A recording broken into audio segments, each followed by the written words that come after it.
All right, yo, what's going on? My name is Zyba, and I'm gonna teach you how to somewhat start this power plant with the knowledge that you have.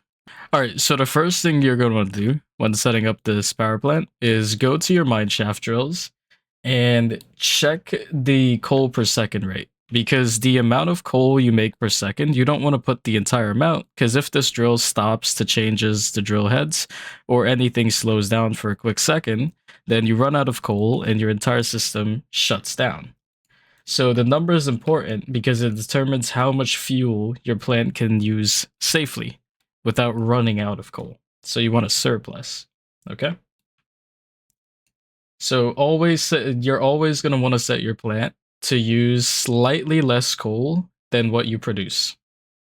This gives you a surplus buffer for when the drill heads wear out or get replaced, so your plant doesn't suddenly shut down. All right, now that we're ready to start the power plant, right? Here's some important things you need to know. So first of all, the pressurization right here. The equipment right here controls everything that is currently getting power and is operating.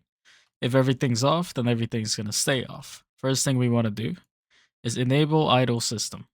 Once you've enabled idle system, the power is going to come on. That idle system does really nothing other than turn the power on, the lights on. So you can keep it off if you're saving power, but if not, just keep it on. So next thing you want to do is turn on preheat right here. Once you turn it on, it's going to be yellow. That's because you have to enable it at the bottom left. Don't ask me why. Next, your water output pressurization. This is the pressurization of your water output. I don't know. Put it to 28 MPa, don't question it. Next, you're going to want to turn your ignition key so that it's facing towards the upper right. That means on right there. Next up, you're going to want to enable all of these pumps right here, except for your coal feeder and your air circulation. Also enable your pressurizer. And then you're going to wait until your temperatures rise to about 150 Celsius. Great. Now that your firebox is hot enough, right? The most common issues people have is not knowing how to burn the coal properly. So, first things first, right? Your usage right here is how much coal you burn a second. Your air mix right here is how much air is mixing in the system to help the coal burn efficiently. So, the air mix helps your usage burn efficiently, right? So here's what happens if you simply put in coal, but you don't use your air mix. So say we put it at 40 units a second, we enable coal, and the usage is only 0.2.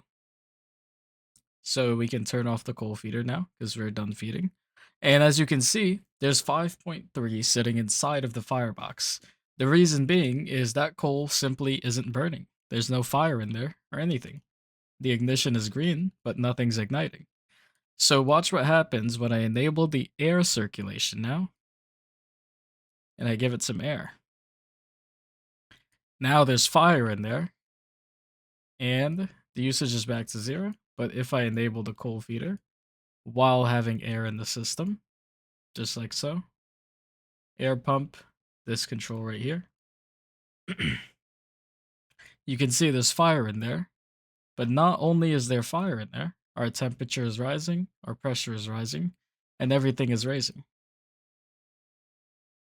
So what we're gonna do is, well, I'm gonna increase the coal because no one's gonna be burning that little amount of coal. So 48 a second, perfect, just like that.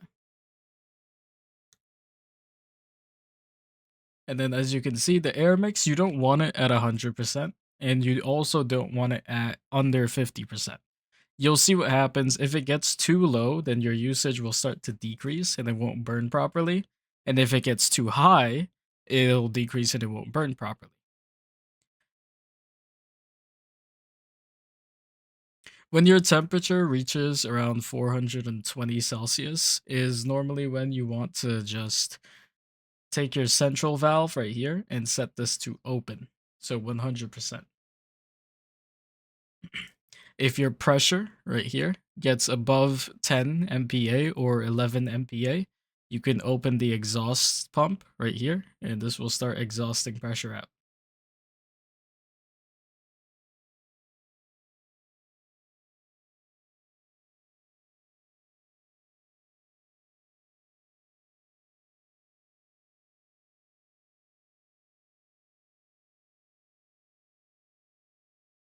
Great. So now that our temperature is extremely hot or hot enough, we're going to open the central valve. This will disable the preheat system, and that's perfectly okay. But as you can see now, that's it. We're heating up water and everything is slowly stabilizing. The air mix is rapidly changing, so you're going to want to adjust your air pump. Because remember what I said, as long as you stabilize your air mix and your usage, then everything else will follow. Because the temperature is determined by how much usage of coal. And if the air mix is constantly changing, the usage will change, the temperature will change, and the pressure will change.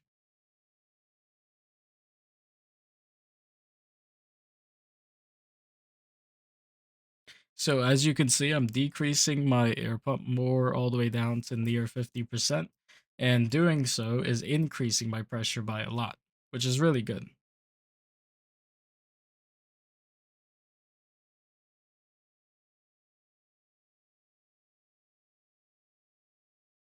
So I'm going to stabilize my air mix at around 60. That seems fair. So I'm going to close this for now, let it drop pretty rapidly.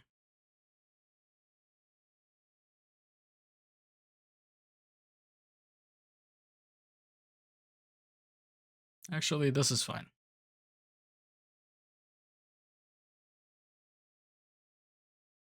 So now I'm going to stabilize my air mix.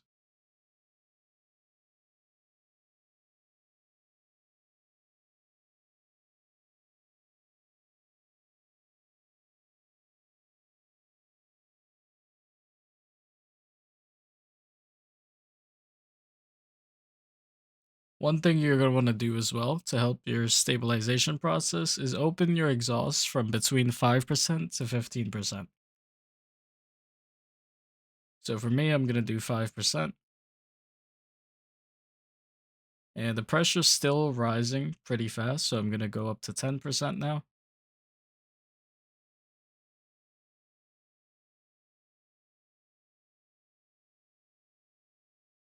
Still rising by a lot, so I'm going to go up to 15%.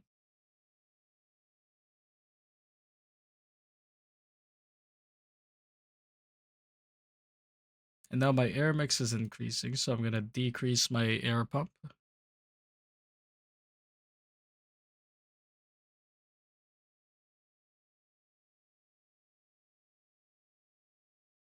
And as you can see, it slowly starts to stabilize itself. So I'm not going to teach you by step how to stabilize. That's for you to do because you use your amount of coal and you adjust your air mix to adjust for your pressure and your temperature. Anyways, have a good day. You see it. It's stabilizing. Goodbye.